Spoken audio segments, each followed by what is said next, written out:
Amém. Bom dia, gente. Tudo bom com vocês? Vocês estão felizes? Eu estou muito feliz de estar aqui. Gente, só vou dar uma afastadinha aqui.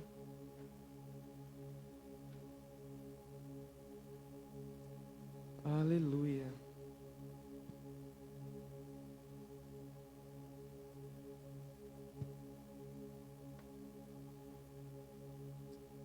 Amém. Eu estou com muita expectativa no que o Senhor vai fazer aqui essa manhã. Sabe, meu coração estava ali muito ansioso para encontrar Jesus. Eu não vim somente aqui dar uma palavra, mas eu vim aqui para um encontro com o Senhor, junto com vocês. Na adoração aqui, eu tenho certeza que Jesus ele estava sendo amado. No meu coração, senti o perfume de Jesus aqui nesse lugar. Muito ungido, time de louvor, parabéns, gente.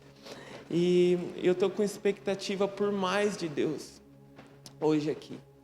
Sabe, eu quero aqui não trazer uma pregação, mas eu quero trazer para vocês aquilo que eu tenho conhecido sobre o coração de Jesus.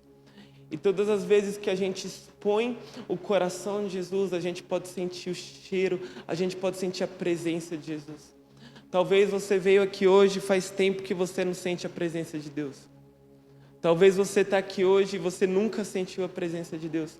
Eu quero te falar, Jesus ele separou essa manhã para te encontrar profundamente. Sabe, todas as vezes que a gente dá a liderança de um culto para Jesus, a gente pode esperar grandes coisas.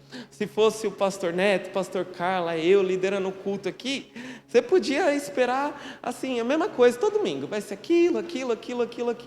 Mas a gente decidiu aqui dar a liderança para Jesus. E quando a gente dá a liderança para Jesus, eu não sei o que esperar. Eu somente confio nele. E eu sei que eu vou provar aquilo que eu nunca vi. Eu vou ouvir aquilo que eu nunca ouvi.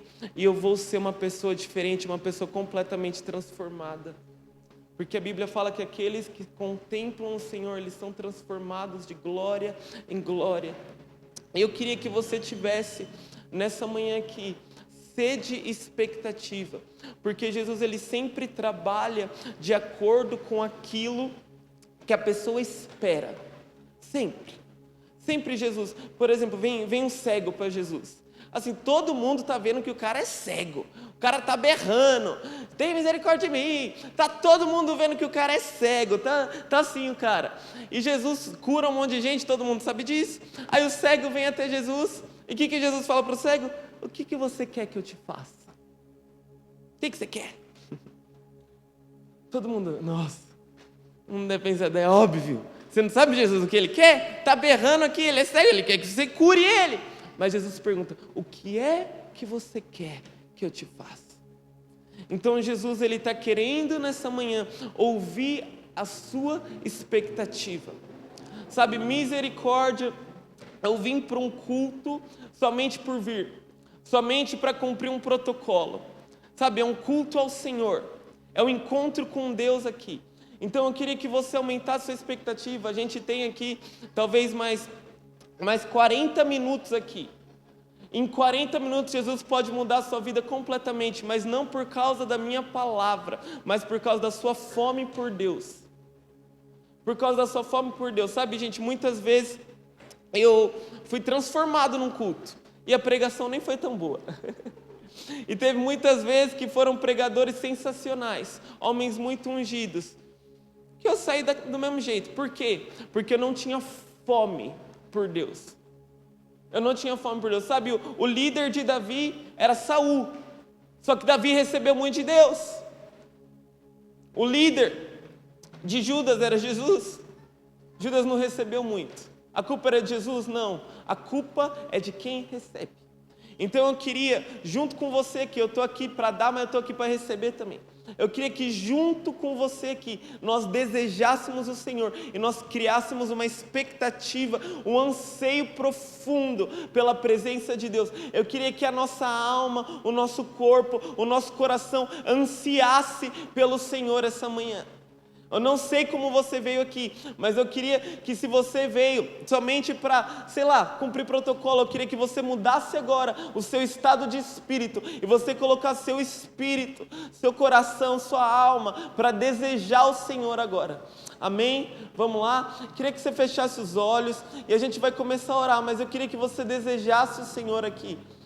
Queria que você desejasse, ansiasse pela presença de Deus. Jesus, ele fala: minha casa será chamada casa de oração. Então, se tem algo que um culto precisa aparecer, é como uma reunião de oração. Então, eu queria te encorajar agora a orar mesmo. O Senhor, ele está falando: o que você quer que eu te faça? O que você quer essa manhã? O que você está querendo essa manhã?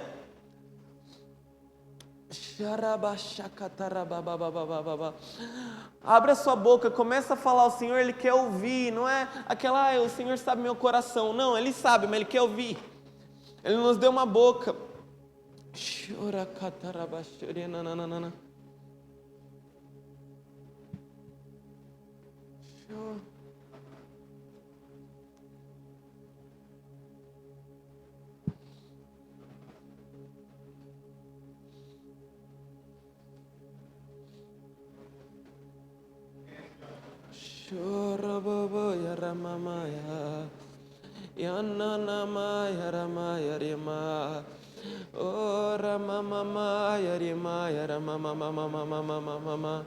Deseje Jesus, deseje Jesus. Misericórdia, a gente vir num culto ao Senhor e Jesus não ser desejado, e Jesus não ser amado. Deseje Jesus. Oh, Tu és o amado da minha alma, Tu és o ansiado da igreja. A igreja te ama, Jesus. Nós te amamos. Não há ninguém igual a Ti, Senhor. Vem, vem, vem, vem, vem, vem. Ora, mamamai, arabaxê. Oh, oh, iremai, aramamamamamamama. Aproximem-se de Deus, Ele se aproximará de vós. Aproximem-se de Deus, Senhor, Ele quer te encontrar. Se aproxime dEle. Vamos lá, como igreja, se aproxime do Senhor. Ore, ore, ore, ore, ore, declare palavras. É um culto ao Senhor, é um culto ao Senhor.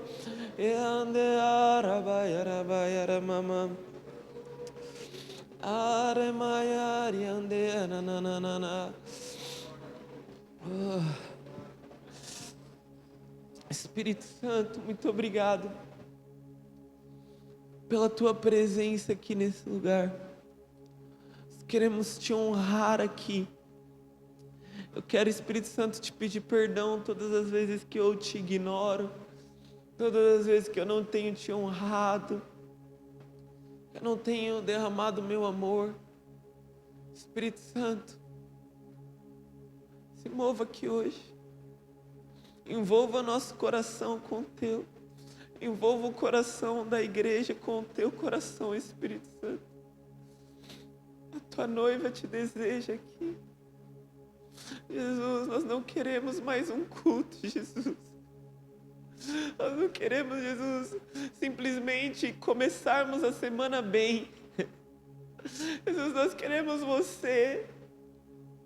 Jesus, vem aqui nesse lugar, nos envolva em Tua presença. Nós temos fome, fome do Senhor.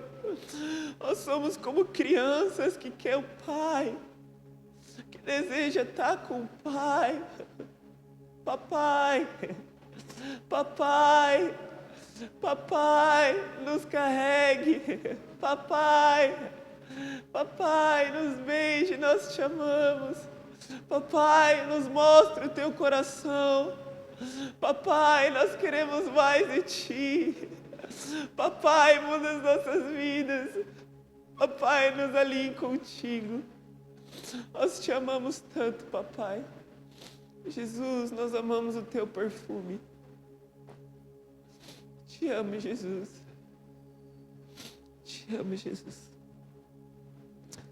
Amém. Você pode abrir os seus olhos.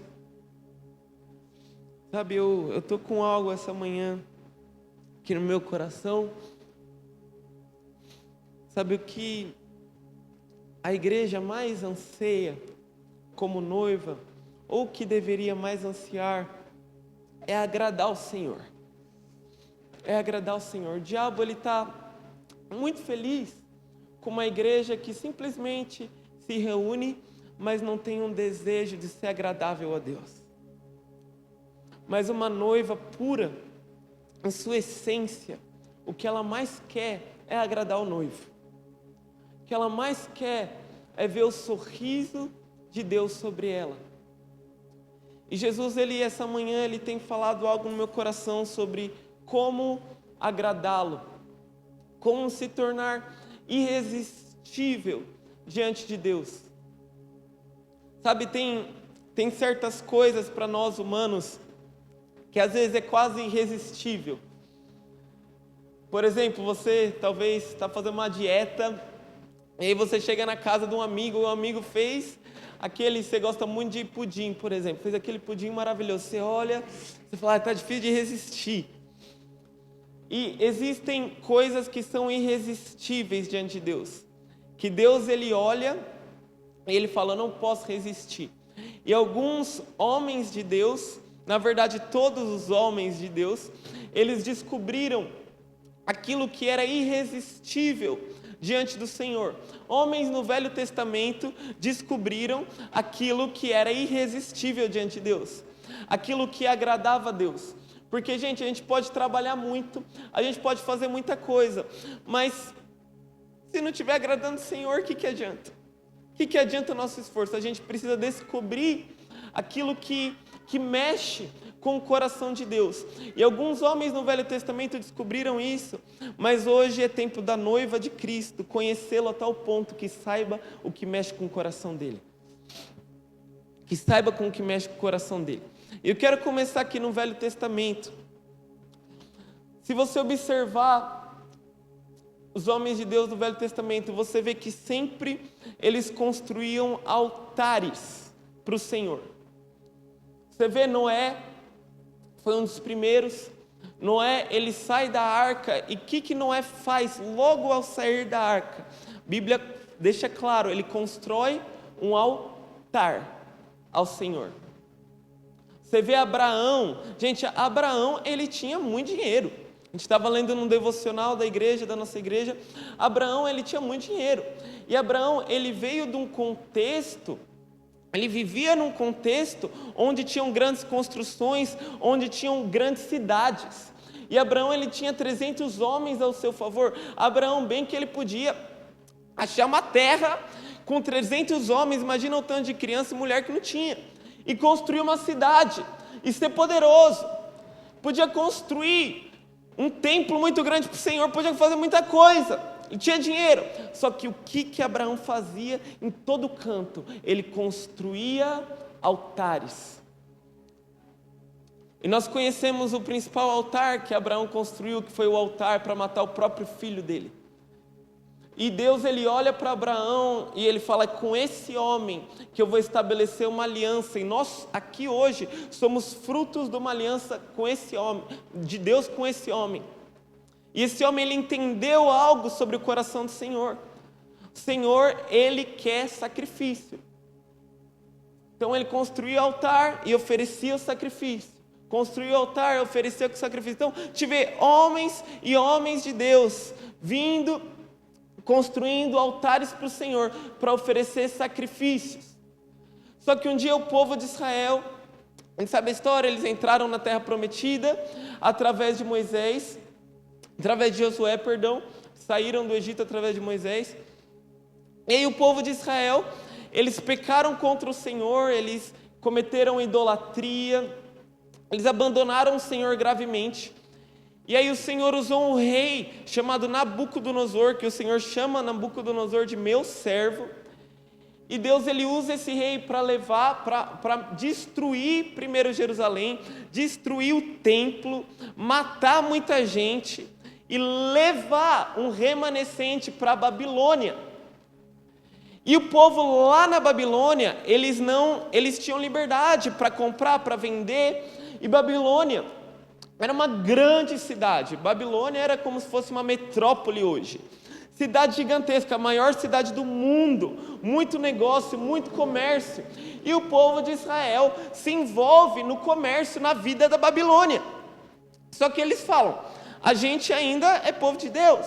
Então vamos lá construir sinagoga. E foi na época da Babilônia que começaram a ser construídas as sinagogas. O que era sinagoga? Era onde o povo de Deus, os israelitas, eles iam para ler a Torá, para conversar sobre o Senhor, para cantar louvores. Eles iam para isso. Talvez eles iam uma vez por semana. Então eles iam lá, eles cumpriam o protocolo deles, e aí depois iam para os negócios, iam viver a vida na Babilônia. Só que a sinagoga tinha um problema. Nas sinagogas que estavam lá na Babilônia, era proibido sacrifício. Por quê? Porque os babilônios iam se escandalizar. Como assim, matar animal? Aqui era proibido sacrifício em Babilônia. Então eles se acostumaram numa vida sem sacrifício. Eles acostumaram a ir para a igreja sem sacrifício. Eles se acostumaram com a Babilônia. Tanto que quando o povo de Israel volta, muitos ficam. Volta um número menor do que o que foi, era para voltar maior. Eu não lembro exatamente, mas muitos ficam. Não lembro o número exatamente, mas muitos ficam lá na Babilônia. Eles se acostumaram simplesmente em ir para a sinagoga, cantar uma música, ritual, tudo aquilo lá bonitinho, sem sacrifício. Só que um remanescente fala, a gente precisa voltar às essências. A gente precisa voltar para Jerusalém. E eles voltam para Jerusalém. Eles voltam para uma cidade que está destruída. Era muito mais confortável para eles ficarem lá na Babilônia, onde os negócios estavam a milhão. Era muito mais confortável para eles ficar onde a economia estava boa, onde só precisava ir para a igreja, lá para a sinagoga no domingo. Estava muito mais fácil, mas eles falavam, a gente foi chamado para isso. Vamos voltar para Jerusalém. E eles voltam para Jerusalém. E uma das primeiras coisas que eles fazem, está aqui em Esdras, capítulo 3. Se você puder abrir sua Bíblia. Diz assim, quando chegou o 7º mês e os filhos de Israel já estavam morando em suas cidades, o povo se reuniu como um só homem em Jerusalém.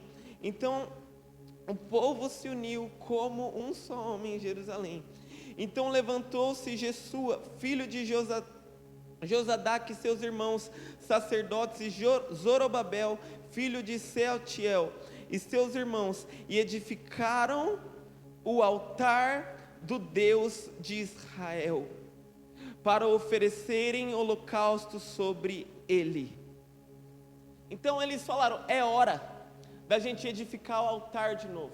Sabe, gente, o diabo, ele não treme diante de uma igreja que não tem altar, diante de uma igreja que não tem sacrifício.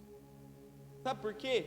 Porque uma igreja que não tem sacrifício não agrada ao Senhor. E uma igreja que não tem sacrifício não cumpre o propósito para que ela está aqui na terra.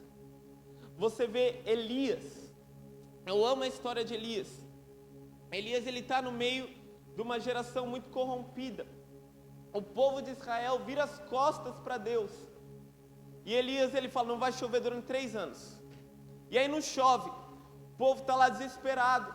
E aí Elias, ele encontra Acabe de novo. E ele fala, vamos nos encontrar no Carmelo. Levem todos os profetas de Baal e as profetisas de Aserá. Foi todo mundo lá. Eram, se eu não me engano, 450 de Baal, 400 de Aserá. Foi todo mundo para lá, o povo inteiro, a nação inteira subiu o Carmelo. Elias, ele fala, vai lá vocês primeiro oferecer sacrifício para Baal. Se o fogo descer, Baal é Deus verdadeiro. Se não, se o fogo descer, quando eu construir aqui o altar, o Senhor é Deus verdadeiro. E aí, eles constroem o altar para Baal, fogo não desce. Elias, primeira coisa que ele faz, não é clamar por fogo. Elias, ele quer restaurar uma nação. ele quer restaurar uma nação. O que Elias faz? A primeira coisa, ele clama por fogo? Não. Ele prega? Não. A primeira coisa que Elias faz, depois olha lá em 1 Reis 18, é construir um altar e oferecer um sacrifício. Assim que Elias faz isso, o fogo desce dos céus, e aí o povo se arrepende. Sabe, se nós queremos ser uma igreja que agrada a Deus e que cumpre o propósito do Senhor para nós, nos últimos dias, nós precisamos construir um altar e oferecer sacrifício. Nós precisamos oferecer sacrifício. Chega de ser igreja que vive em Babilônia e simplesmente vai para a sinagoga no domingo. A gente precisa voltar a oferecer sacrifício diante do altar, para que a gente cumpra o propósito de Deus aqui. Eu não quero simplesmente ser uma igreja que fica batendo cabeça. Eu quero cumprir tudo que Jesus comprou com o sangue dele para eu ser. Eu preciso disso. Sabe, Davi, ele entendeu esse segredo, e ele entendeu o verdadeiro sacrifício que Deus queria. Sabe, gente, eu olho para Davi, eu tenho, num certo sentido, assim, às vezes eu tenho um santo ciúme de Davi, porque eu falo, gente, Davi, ele é chamado de pai de Jesus, Jesus veio da linhagem de Davi. Davi tem até o nome dele lá em Apocalipse, a raiz de Davi. O Senhor, ele faz uma aliança com Davi, ele fala, nunca mais o reino vai sair da descendência de Davi. E o Senhor, ele olha para Davi e ele fala o seguinte: eu achei Davi, homem segundo o meu coração, que fará toda a minha vontade. E isso está lá em Atos fala isso, eu achei Davi. Sabe, Davi, ele encontrou algo no coração de Deus que poucas pessoas, ele achou um veio, assim, em Deus que poucas pessoas conseguiram. Ele agradou o Senhor de uma maneira que poucas pessoas conseguiram. Ele descobriu algo sobre Deus que poucos homens conseguiram. E ele deixa claro na Bíblia o que é. Lá em Salmo 51, Davi, ele cai em tão grande pecado. A gente conhece, você tem mais tempo de igreja, você sabe o pecado de Davi. Davi, ele adulterou. Davi, ele matou o marido da mulher que ele adulterou. E deve ter sumido com o corpo ainda. Sabe, Davi, ele cometeu um pecado muito grande. Saul não cometeu um pecado aos olhos humanos tão grande como o de Davi. Saul simplesmente, olha o que Saul faz. Ele sacrificou lá antes de Samuel chegar. Samuel falou, espera eu chegar para a gente oferecer um sacrifício diante de Deus. Ele sacrificou antes. Esse foi o pecado de Saul. Só que Davi, ele adulterou e matou. Só que Deus estabelece uma aliança eterna com Davi, com Saul não. Por quê? Porque Davi entendeu o coração de Deus. Em Salmo 51 ele fala o seguinte, se você puder abrir. Salmo 51, versículo 17.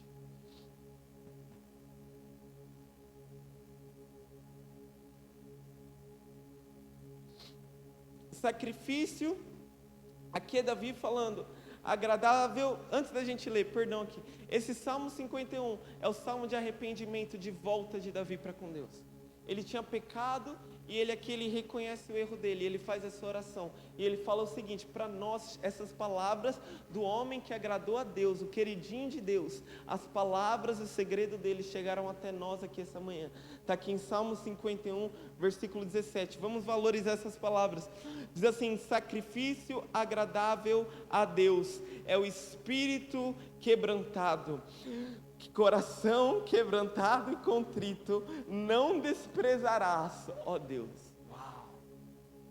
Uau, sacrifício agradável a Deus, é o espírito quebrantado. Davi, ele entendeu aquilo que o Senhor não despreza, é um coração quebrado diante dele. Davi, ele entendeu o sacrifício que Deus realmente está atrás, é um coração contrito e quebrantado. Tudo aquilo de construir altar, de colocar animais no altar, era sombra daquilo que o Senhor desejava, era uma sombra. O Senhor, ele quer altar realmente, mas Ele quer um altar para que a gente derrame o nosso coração. Parece muito simples isso, mas é o que o Senhor está à procura. Sabe, o diabo, ele vai fazer de tudo para que a gente perca isso. Porque o diabo, assim como Davi agradou a Deus, o diabo sabe o que desagrada a Deus. O diabo, Satanás, ele era Lúcifer. E ele tentou tomar glória para ele mesmo, tentou ser igual a Deus. Contrário de Davi, que quebrou o coração, que se humilhou diante do Senhor, Satanás, ele tentou pegar glória para ele mesmo. E ele instigou Adão e Eva a fazerem a mesma coisa. Satanás falou: você pode ser igual a Deus, vai lá, come. E cresceu um desejo oposto do que estava no coração de Davi, em Adão e Eva. Um desejo de crescer. Em vez de se tornar aquilo que o Senhor, que é irresistível diante de Deus, eles se tornaram aquilo que é repugnante diante de Deus. Então Satanás está muito feliz com uma igreja que não entende o que Davi entendeu. Uma igreja que simplesmente, e muitas vezes eu tenho sido assim, uma igreja que simplesmente faz cultos, canta umas músicas, mas que não tem um coração quebrado diante do Senhor. É tempo de lágrimas, meu amigo. Sabe, Jesus, apesar de ser Deus, Ele tomou forma humana. E Ele veio aqui para essa terra. E Jesus, Ele era quebrantado. Sabia disso?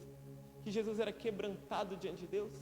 Próprio Deus era quebrantado diante do Pai. Quero que vocês leiam comigo aqui Hebreus 5, se você puder abrir sua Bíblia. É chocante esse versículo.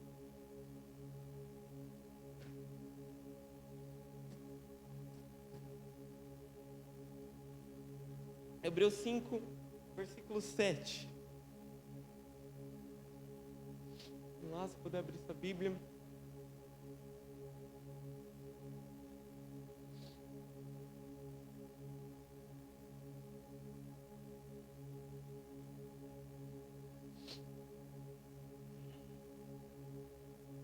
Hebreus 5, 7.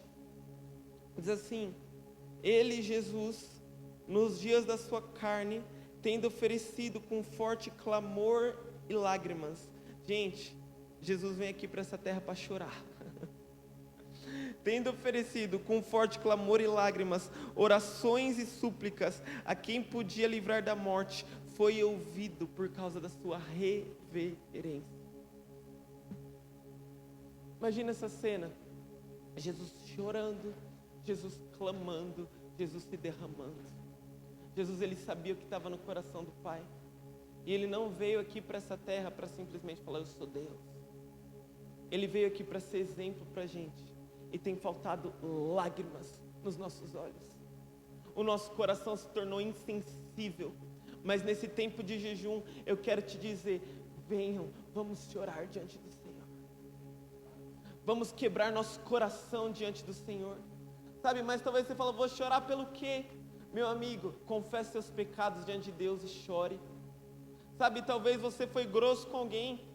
Talvez você mentiu. Talvez você olhou para uma mulher com um olhar errado. Talvez você está viciado em pornografia. Talvez você está viciado em masturbação. Talvez você está tratando sua esposa mal, seus filhos mal. Eu não sei. Só sei que é tempo de se arrepender e de chorar diante de Deus. Talvez não seja um pecado tão grande diante dos seus próprios olhos. Talvez você fale: não, foi só uma coisinha para você, mas para Deus custou o filho dele. É tempo de chorar diante de Deus. É tempo de vir se quebrantar por causa das almas que estão se perdendo. Sabe, tem um homem de Deus chamado William Booth. Ele é o criador do Exército da Salvação, é muito famoso lá nos Estados Unidos, é chamado Salvation Army, e tem até hoje lá, grande homem de Deus. E o William Booth, ele começou a mandar equipes para os lugares, e um dia uma das equipes que foi enviada, eles começaram a fazer evangelismo, Eles começaram a pregar, eles começaram a fazer, sei lá, culto de jovens, de Flame Fest, um monte de coisa, conferência, e nada dava certo. Eles não conseguiam ganhar pessoas para Jesus. Até que um dia eles mandaram uma carta para o William Booth, lá para o líder deles. E o William Booth, eles relataram tudo: a gente não está conseguindo ganhar uma para Jesus, está difícil demais. William Booth, ele deu uma resposta de 2 palavras numa carta para eles. Pensa, mandou uma carta lá, 2 palavras. E as 2 palavras eram: tente as lágrimas. Tente as lágrimas. Sabe, é tempo de quebrantamento, é tempo da gente construir um altar aqui e vir oferecer sacrifícios. Nem que o culto, nem que a gravação saia tudo errado, nem que comece a sair ramela aqui do meu olho, comece a sair, sei lá, você entende? É tempo da gente chorar diante do Senhor. É tempo da gente perder as estribeiras, da gente estar muito certinho. Sabe, um dia teve uma mulher que veio até Jesus, e essa mulher, ela invadiu uma reunião, ela invadiu a casa do fariseu, e ela quebra um perfume diante do Senhor. Essa mulher, ela chora diante de Deus, diante de Jesus. Ela faz uma cena ali, uma cena, para todo mundo. Talvez para os discípulos, eles achavam assim: nossa, assim, ela podia amar Jesus só no coração dela, depois da gente sair daqui, ela dá um abracinho de Jesus. Não, ela podia ter feito isso. Talvez os discípulos pensassem. Só que ela foi escandalosa, ela chorou. E aí Jesus, ele fala assim: onde é que for que o evangelho for pregado, o que essa mulher fez vai ser citado. Eu não vou me esquecer do que essa mulher fez. Por que Jesus, ele fala isso? Porque ele achou. Assim como ele achou Davi, ele achou a mulher. E ele falou: onde quer que o evangelho for pregado, isto vai ser falado, para que alguém possa ser provocado a fazer a mesma coisa, para que alguém possa entender o meu coração, o que eu quero, o que eu estou atrás. Quero que vocês abram comigo aqui em Joel 2, que vai ler uma chamada do Senhor para hoje.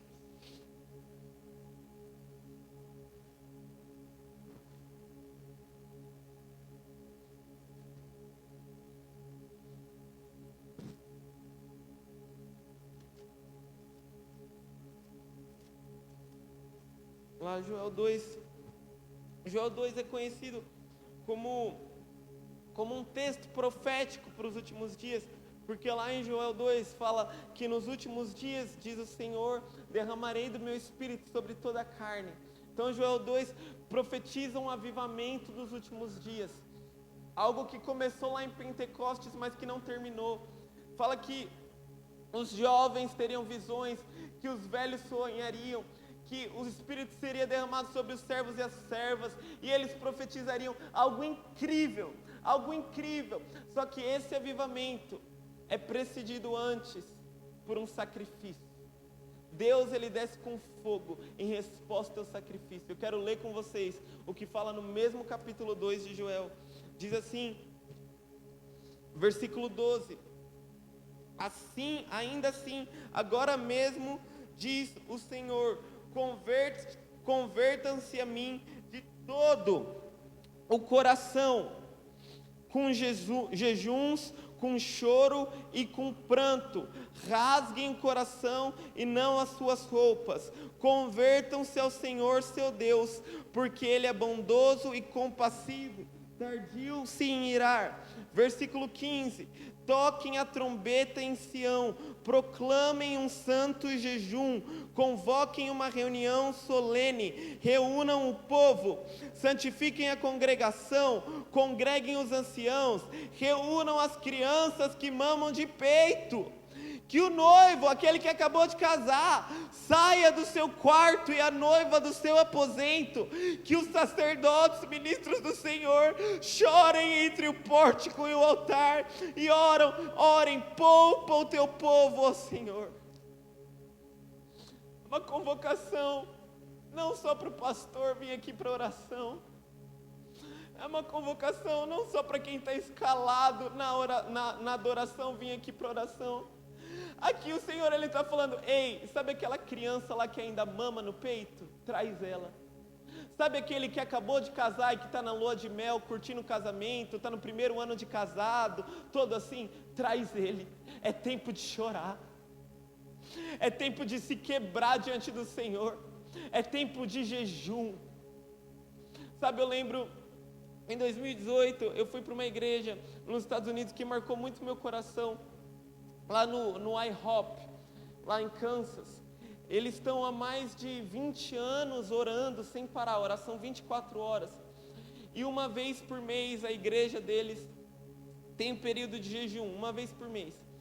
E durante 3 dias eles fazem assembleia solene. O que é essa assembleia solene? Eles chamam toda a igreja para vir segunda, terça e quarta, para vir orar e jejuar na igreja. E aí eu fui lá, horários assim, 3 horas da tarde, 9 horas da manhã na segunda-feira. Gente, um monte de gente na igreja, orando e jejuando, porque eles entenderam, é tempo de chorar. Sabe, eu quero citar aqui, antes de eu terminar, quero citar aqui, Mateus 9 para vocês. Jesus, Ele fala assim, quando perguntado pelos fariseus, por que os discípulos dele não jejuavam? Jejum aqui, antes de eu falar de Mateus 9, jejum, gente, não é simplesmente, estou tirando a comida para agradar a Deus. Não, jejum é uma expressão de humilhação. Então, no Velho Testamento, tentar falar bem rapidinho, no Velho Testamento, quando alguém queria se humilhar, jejuava. Por exemplo, Nínive, Jonas, ele foi falar lá em Nínive que Deus ia destruir a cidade. Jonas nem falou arrependam-se. Jonas, ele só falou assim, Deus vai destruir a cidade por causa do pecado de vocês. Ele nem falou que teria chance caso eles se arrependessem. Mas sabe o que os ninivitas fizeram? Inclusive o rei, eles jejuaram. Eles jejuaram. E o Senhor viu a humilhação, o quebrantamento deles. Jejum é uma expressão externa do quebrantamento interno do seu coração. E aí, eles viram, Deus viu o quebrantamento e falou, não vou destruir Nínive. Tinha um rei em Israel, que é o pior rei da história de Israel. A Bíblia fala que não houve rei que fez mais abominações como ele, que é o rei Acabe. Gente, o cara tornou Israel como se fosse hoje num centro de macumba. É a mesma coisa que o líder aqui da igreja, o pastor, vir aqui e tornar esse lugar aqui em invocação de demônio, em macumba. É a mesma coisa. E Acabe fez isso com uma nação inteira. Era idolatria para todo canto. Idolatria para todo canto. Rei horrível. Matava os profetas de Deus. E aí Acabe um dia, ele falou, eu vou me quebrar diante de Deus. Eu vou fazer jejum. E gente, se eu fosse Deus, agora vai nada, vai morrer. Mas o Senhor, Ele olha para o jejum de Acabe e o Senhor não resiste. O Senhor não resiste o jejum de Acabe. Ele fala, não vou destruir. Porque ele chegou, a humilhação, gente, tem um cheiro diante de Deus. Tem um cheiro, o cheiro de humilhação subiu e agradou. Assim como o orgulho tem um cheiro, e quando Lúcifer se rebelou, esse cheiro chegou às narinas de Deus, e a ira de Deus veio, a humilhação tem um cheiro diante de Deus, e chegou às narinas do Senhor. Lá em Mateus 9, Jesus, quando perguntado pelos discípulos dos fariseus, por que os discípulos dele não jejuavam, Jesus fala, calma aí, eles não jejuam porque o noivo ainda está com eles, porque eu estou no meio deles, mas um dia o noivo vai ser tirado, então eles vão jejuar. Sabe, gente, o noivo foi tirado, e que afronta para o mundo seria se visse os amigos do noivo não jejuando. Imagina se os discípulos dos fariseus chegam depois que Jesus subiu, e eles olham para os discípulos de Jesus, e eles não estão jejuando, não estão tristes, não estão se humilhando. Talvez eles achassem, nossa, seu mestre não era tão assim, né? Você não está nem jejuando, ele falou que você ia jejuar. Sabe, o mundo precisa ver a nossa humilhação. Sabe, nós não estamos bem, o nosso noivo foi tirado. Por que a gente não está jejuando?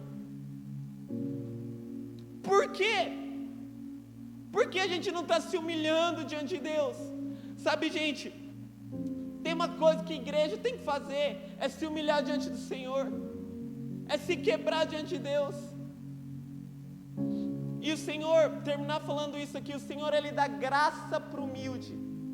Paulo, ele fala, quando digo fraco sou forte, porque o teu poder se aperfeiçoa na minha fraqueza. A igreja poderosa dos últimos dias, que vai ser levantada para ressuscitar mortos, que vai ser levantada para curar os enfermos, para abrir olhos de cegos e para pregar o evangelho a todas as nações, é uma igreja quebrada aos pés do Senhor, e que o poder dele se aperfeiçoa na fraqueza da igreja. Mas nós hoje não vivemos avivamento porque nós somos muito fortes, porque a gente não precisa jejuar, porque está tudo bem, sabe, é tempo da gente se quebrar. Eu lembro em 2019, agora eu vou acabar, prometo, contando essa história. Em 2019, eu fui começar a faculdade, e naquele ano, muitos dias que eu cheguei na faculdade, eu declarava um versículo sobre mim, que o Espírito do Senhor está sobre mim, e Ele me ungiu para evangelizar os pobres, enviou-me para proclamar libertação aos cativos.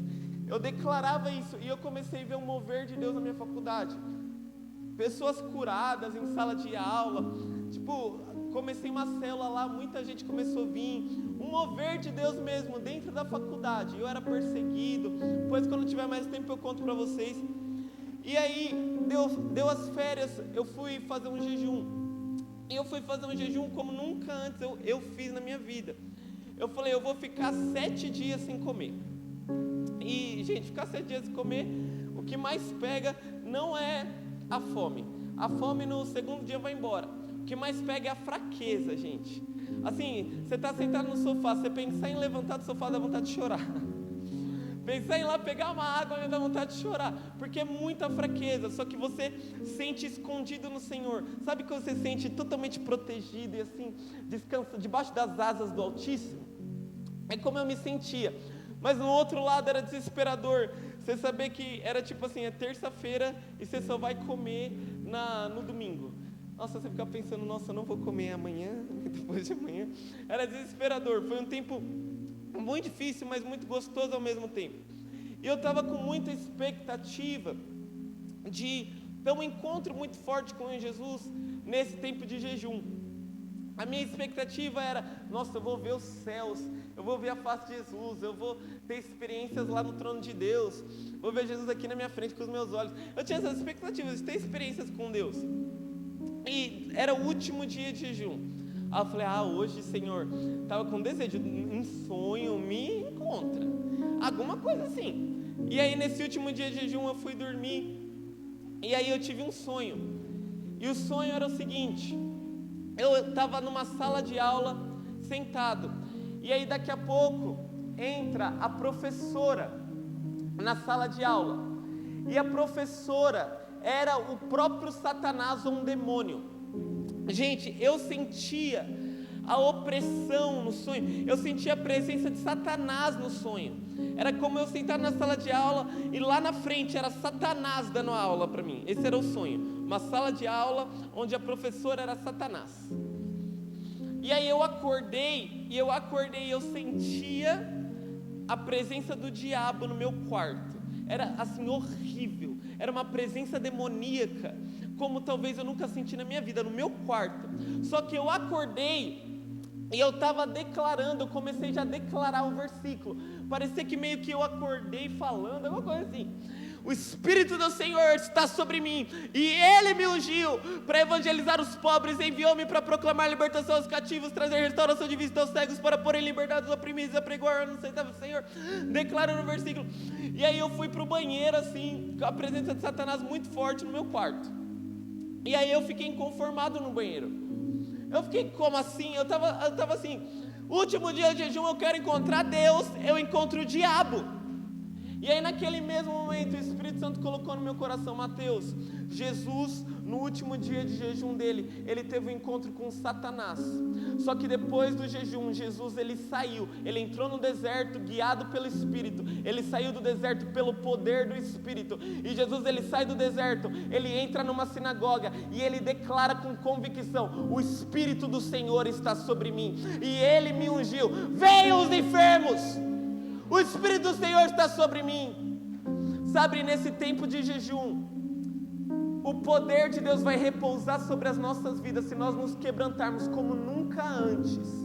Nós vamos sair lá fora sabendo que não é a nossa força, mas é o Espírito do Senhor que está sobre mim. E eu tenho toda a convicção de falar disso. Não é um enfermo para mim. Eu tenho toda a convicção e eu sei que não é nem um pingo de orgulho. Eu falo: você vai ser curado agora, porque eu sou ungido de Deus. O Espírito do Senhor está sobre mim. Porque um dia eu me quebrei. É tempo de nós nos quebrarmos diante do Senhor. É tempo de humilhação. É tempo de cara no pó. É tempo de lágrimas. A gente está no meio de um jejum e eu quero te convidar. Eu quero aqui, num certo sentido, com as minhas palavras, tocar a trombeta e chamar a assembleia solene, chamar os bebês de peito, chamar o noivo e a noiva, chamar os sacerdotes, chamar os ministros do altar. Eu quero chamar todos para se quebrar diante do Senhor, para se tornar uma igreja irresistível diante de Deus. Amém? Queria te convidar a ficar de pé.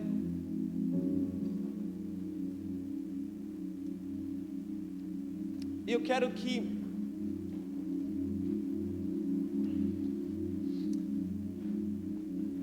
convidar agora a se quebrar diante de Deus e ser algo externo, porque imagina se o cego lá de Jericó falasse: ah não, no meu coração eu estou chamando Jesus para me curar. Você acha que ele ia ser curado? Jesus ele nos deu um corpo, ele nos deu uma voz, ele nos deu recursos financeiros, ele nos deu várias coisas para a gente poder quebrar os pés dele.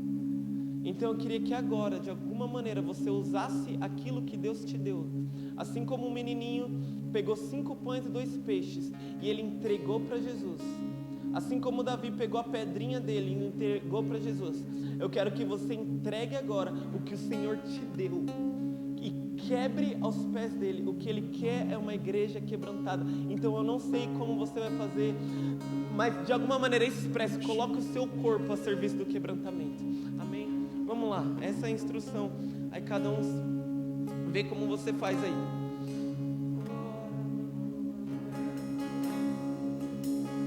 Minhas lamparinas estão acesas.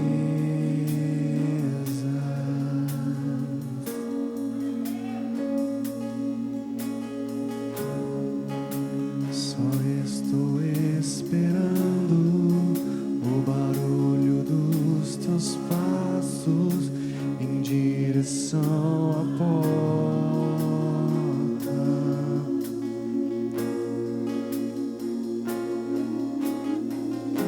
É só bater que eu vou abrir pra você entrar.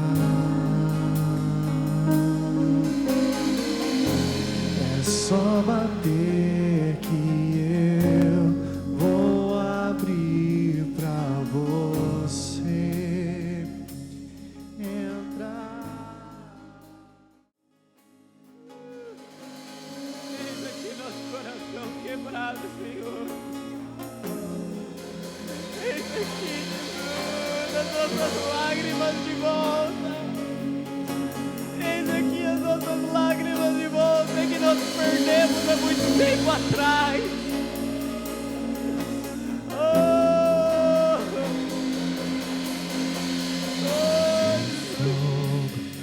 Nos olhos eu não imaginava que era lindo assim, que era lindo assim, meu noivo. Eu abro a minha casa, pode morar aqui.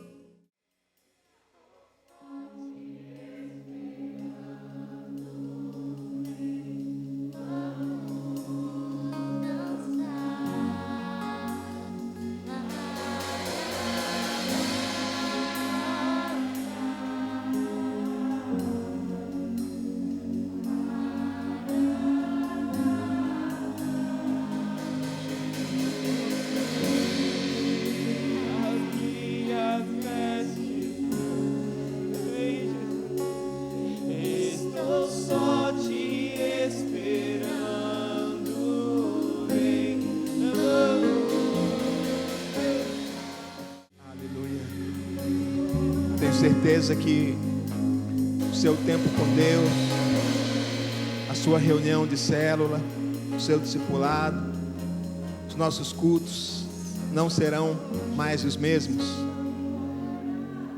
Cada vez que eu for me encontrar com o Senhor, eu tenho esse entendimento. Eu estou edificando um altar. E o que é esse altar? Um coração contrito, um coração quebrantado. Este é o sacrifício que nós entregamos a Ele. E nós fizemos isso nessa manhã pela graça. Que você leve isso junto com você. Esse momento aqui foi apenas uma amostra daquilo que Deus vai fazer em nosso meio, nas nossas vidas, através de nós, em nome de Jesus. Amém, queridos? Antes de encerrar, eu gostaria de saber se há alguém entre nós que nunca fez uma oração de entrega, reconhecendo Jesus como Senhor e Salvador da sua vida. E você quer fazer isso, você quer entregar sua vida para Jesus, você quer fazer essa oração de entrega, reconhecendo-o como Senhor e Salvador. Se você deseja isso, levante a mão bem alto, você que quer entregar sua vida para Jesus. Amém. Fique com a mão levantada. Quem sabe um dia você andou com Jesus, mas você quer se reconciliar, você quer voltar para Ele. Você quer voltar para os caminhos do Senhor.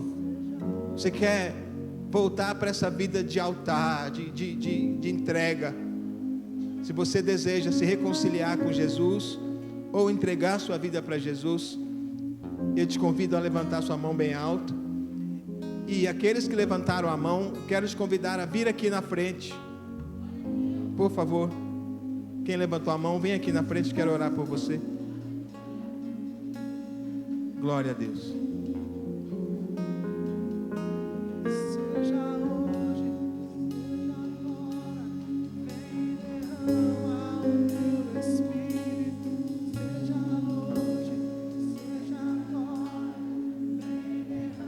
Glória a Deus.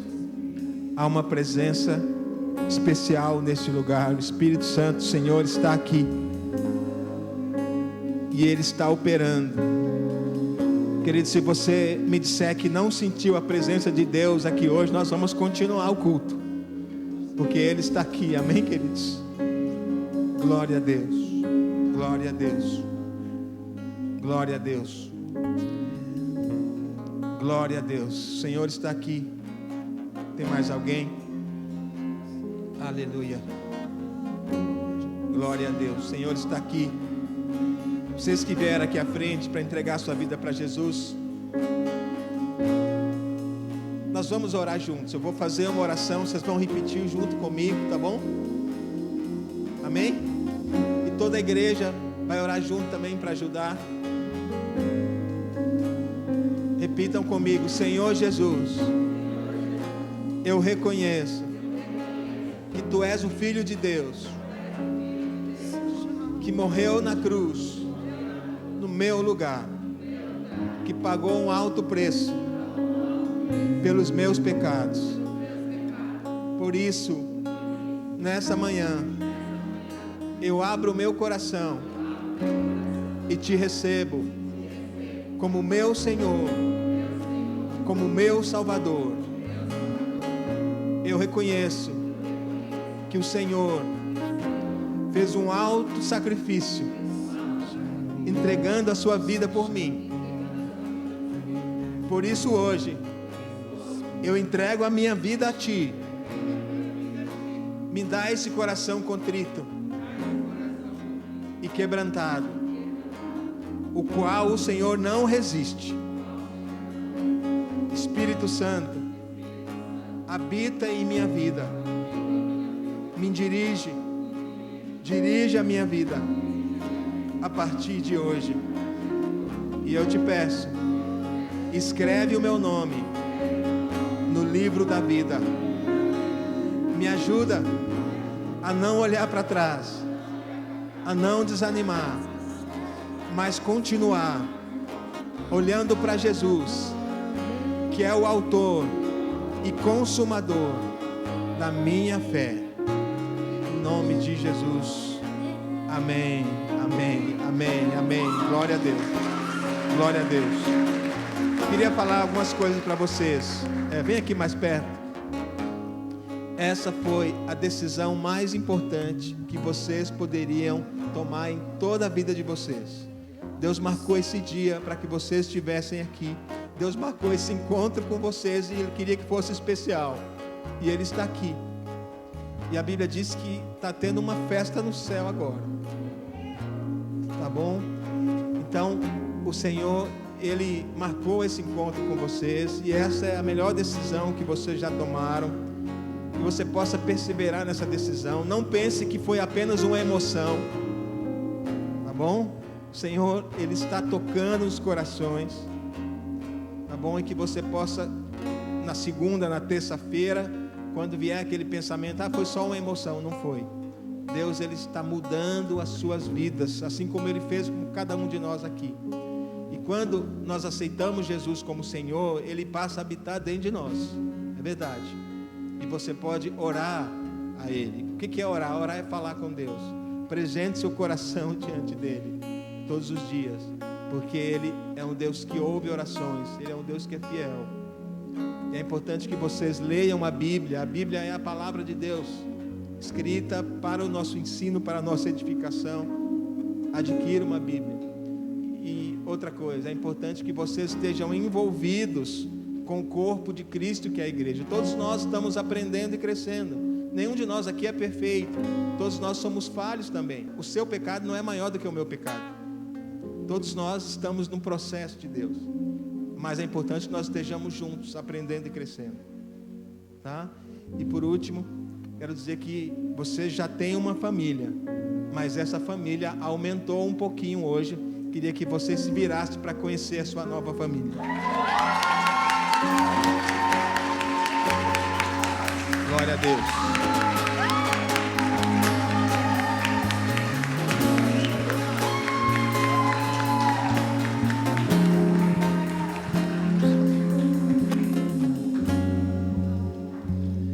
Glória a Deus. Estenda as mãos para cá, quero orar pela sua vida.